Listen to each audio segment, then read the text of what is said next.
We started Goodstock in 2004 as a way to give back to our community by helping a bunch of nonprofits. And the operating maxim is, let's try to do as much good in 24 hours as humanly possible. Every time we do it, though, and every time I really think about it, I think of a guy who looks a lot like this. If you know who this is, send me an email or something, and I'll send you $1 or something. But the guy in real life was my dad. He was a World War II Army guy on the ground in combat. He saw a lot of death and a lot of awful, violent, terrible stuff, kind of the bottom of humanity.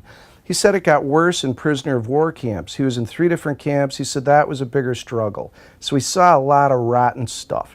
In the 70s, when I'm a kid, he'd go around and give speeches to our church and Rotary groups and Boy Scouts and stuff, tell about these bottom of humanity stories, his war experiences, not to brag or say, wow, war, look at these wild stories, but to set up his conclusion. His conclusion was a couple of takeaways. He'd say, always look out for the other guy, because someday you might be the other guy.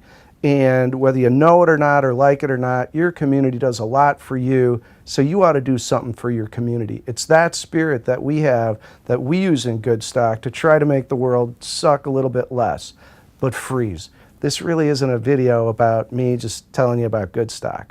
This is really a video asking you to try to do some good out there. Try to help the other person. Try to help your community. You'll feel better. The world will be better. And helping's kind of cool. Thank you.